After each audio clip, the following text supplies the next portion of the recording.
대통령 선거 운동 마지막 날인 오늘 더불어민주당 광주 선대위는 골목 곳곳을 돌며 한 표라도 더 얻기 위한 선거전에 뛰어들었습니다. 호남의 선택에 어느 때보다 관심이 높아지는 가운데 국민의힘도 불모지인 호남 공략에 집중하면서 마지막까지 지지세를 모으는 데 집중했습니다. 이번 대선 사전투표율이 역대 최고치였고 특히 전남 지역은 전국에서 가장 높은 51.5%를 기록했습니다.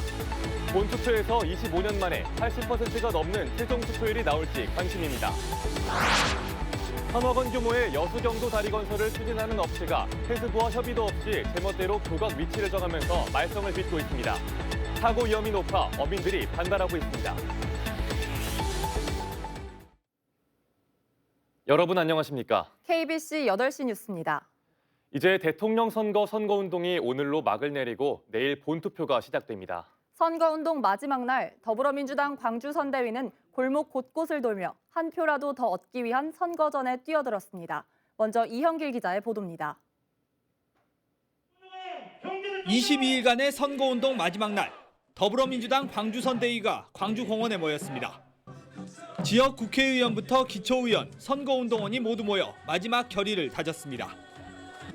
광주 선대위원장을 맡고 있는 송갑석 의원은 승리를 자신하며 광주에서 90% 득표율을 달성할 수 있게 도와달라고 호소했습니다.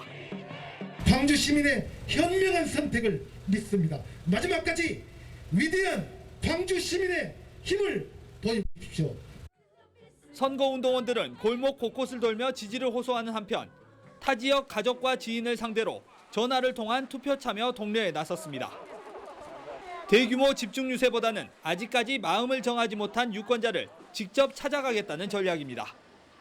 행정 경험을 가지고 있고 또 실력이 있는 대통령 후보이다라는 말씀들을 주로 주민들께 말씀드렸습니다. 선거 판세에 대해서는 2%포인트 안팎의 박빙이지만 이재명 후보가 이길 것이라고 전망했습니다. 지난 3, 4일 전부터 이 선거는 우리가 이겼다 이렇게 느꼈습니다. 왜 그랬을까요? 사전투표입니다. 민주당 광주 선대위는 기록적인 사전투표로 호남의 의지를 보였다며 마지막까지 투표 참여를 독려했습니다. KBC 이영길입니다. 네, 특히 이번 20대 대선이 여야 후보의 초접전 양상으로 흘러가면서 호남의 선택에 어느 때보다 관심이 높은데요. 국민의힘도 불모지인 호남 공략에 집중하면서 마지막까지 지지세를 모으는 데 집중했습니다. 박성호 기자의 보도입니다. 공식 선거운동 마지막 날 이준석 국민의힘 대표는 순천을 찾아 시민들을 만난 뒤 광주로 이동해 전남대학교 앞에서 집중 유세를 펼쳤습니다. 이준석 대표는 이번 선거가 호남의 변화를 시작하는 출발점이라며 지역, 세대, 성별 갈등을 봉합할 윤석열 후보를 지지해달라고 호소했습니다. 더 이상 갈라치기로 국민들을 찢어놓을 수는 없습니다. 저는 지방에 있는 문제들과 여러 가지 지역별로 불균형의 문제들이 있는 것은 꼭 지역 간의 연대를 통해서 해결할 수 있다고 생각합니다. 이번 대선에서 국민의힘은 서진행보라는 평가를 받을 정도로 광주 전남에 공을 들이는 모양새입니다. 사전투표를 광주에서 마친 이 대표는 마지막 날까지 광주와 전남북 등 호남행보를 이어가며 이전 대선과는 다른 결과를 기대하고 있습니다. 지난 19대 대선 당시 광주와 전남북에서 홍준표 자유한국당 후보의 득표율은 2.52%에 그쳤습니다. 하지만 이번 대선은 20, 30대 청년층을 중심으로 지지세가 결집되면서 호남 지역 득표율 목표를 30%로 잡기도 했습니다. 윤석열 후보는 당당하게 자신이 말할 거는 권력에 상관없이 시원시원하게 말을 하고 그게 약간 20대 남자들의 마음에 울리지 않나 생각합니다. 국민의힘의 불모지로 평가받는 호남 공략에 많은 공을 들인 선거 전략이 어떤 결과를 가져올지도 이번 대선의 또 다른 관전 포인트가 되고 있습니다. KBC 박송호입니다.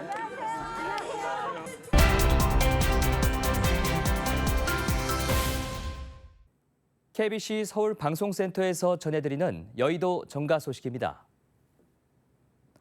첫 소식입니다. 양강 후보 간 초접전 승부가 이어지면서 제20대 대통령 당선인 윤곽은 본투표 다음 날인 10일 새벽쯤 나올 것이란 전망입니다.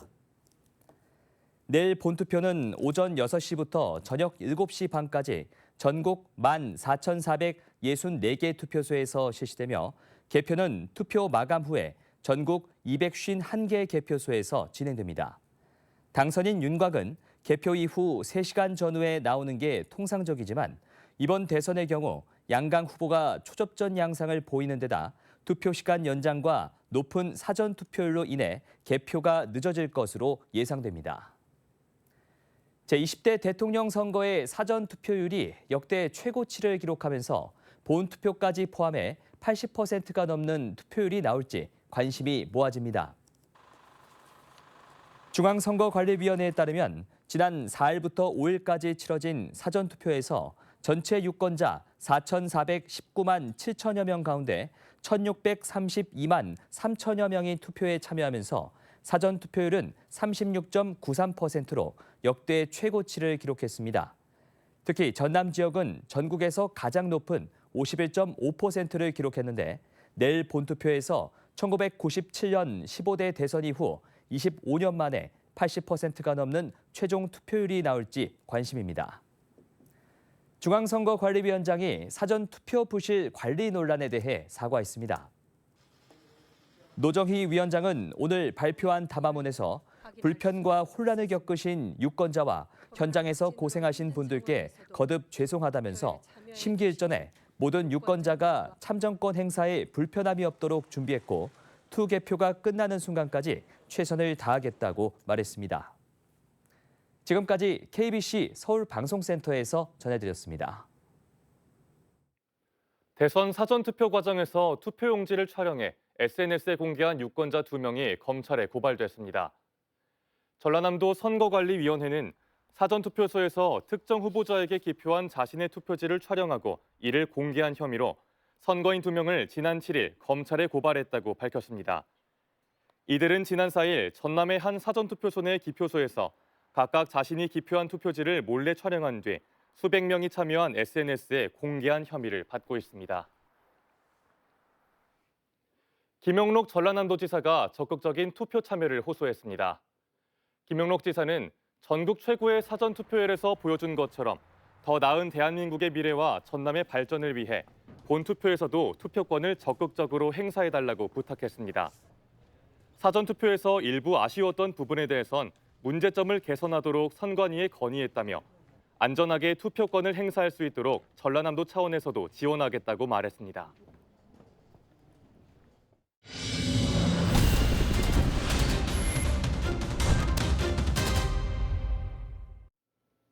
천억 원 규모의 여수 경도다리 건설을 추진하는 업체가 해수부와 협의도 없이 제멋대로 교각 위치를 정하면서 말썽을 빚고 있습니다.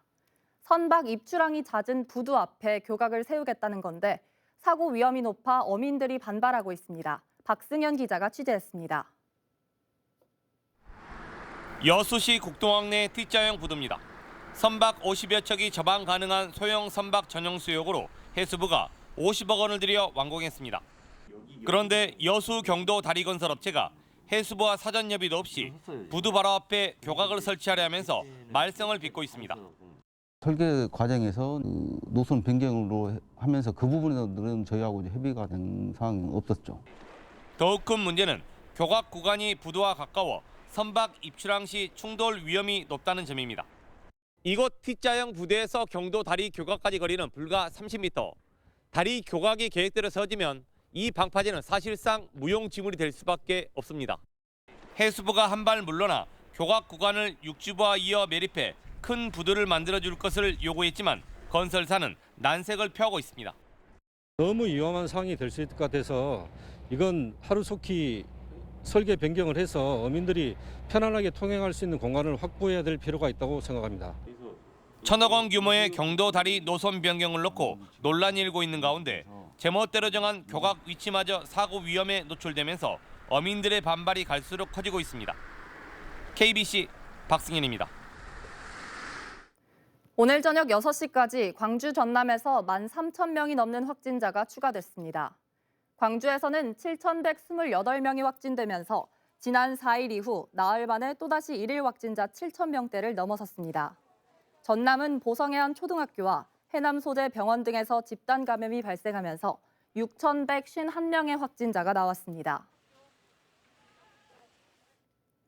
개학 이후 학생 확진자가 증가하면서 전남의 학교별 이동검사소가 운영되고 있습니다. 전라남도 교육청에 따르면 개학에 따른 확진자 발생으로 어제 기준 20개 학교에서 3,579명에 대한 PCR 검사가 이뤄졌습니다. 이동검사소 운영은 확진자 발생 이후 접촉자의 추가 감염, 집단 감염 발생 시 이뤄진 조치로 학교가 교육지원청에 검사를 신청하는 방식입니다. 검사는 추가 확산을 차단하기 위해 학생과 교직원은 물론 신청을 받아 학부모들까지 진행하고 있습니다. 여수 세계 박람회장의 사후 활용은 재정 여력과 공공성을 갖춘 여수 광양항만공사가 맡아야 한다는 목소리가 커지고 있습니다. 여수 YMCA와 환경운동연합 등은 여수시가 여수 박람회장을 운영해야 한다는 일부의 주장은 여수시를 부도내자는 말과 같다면서 재정 여력과 공공성, 지역성을 두루 갖춘 여수광양항만공사가 운영을 맡아야 한다고 주장했습니다. 또 지난 10년 동안 오랜 수기를 통해 여수광양항만공사를 사후 활용의 주체로 한다는 공론이 모아졌음에도 불구하고 일부 정치권이 공론이 없었다며 상황을 왜곡하고 있다고 비판했습니다. 코로나19 2년 차였던 지난해 광주 전남 지역 예금은행의 산업별 대출금 증가폭이 둔화된 걸로 나타났습니다. 한국은행 광주 전남본부에 따르면 지난해 말 광주 전남 지역 예금은행의 산업별 대출금 잔액은 42조 7,666억 원으로 2020년 말 대비 7.9%인 3조 1,223억 원 증가했습니다. 대출금 증가세가 코로나19 첫 해보다는 둔화됐지만 코로나19 이전의 5.4% 수준을 상회한 걸로 분석됐습니다. 분야별로는 도소매업과 숙박음식업, 금융보험업 등 서비스업의 대출금 증가세가 2020년보다 1조 원 이상 감소했습니다. 음주운전을 하다 오토바이 운전자를 치어 숨지게 한 대학생이 택시기사의 신고로 경찰에 붙잡혔습니다. 광주 서부경찰서는 지난달 26일 새벽 2시 10분쯤 광주의 한 교차로에서 음주운전을 하다 10대 오토바이 운전자를 치어 숨지게 한 뒤 도주한 혐의로 대학생 A씨를 붙잡아 조사하고 있습니다. 경찰은 사고 장면을 목격한 뒤 추적에 나선 택시기사의 신고로 A씨를 검거했습니다. 사회적 거리두기 완화 이후 음주 교통사고가 증가함에 따라 경찰이 단속을 강화합니다.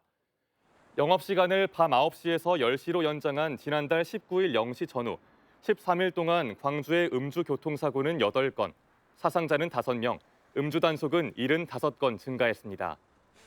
광주경찰청은 음주운전 사고와 적발이 급증함에 따라 가용 인력을 총동원해 24시간 음주운전 단속 활동을 펼치기로 했습니다.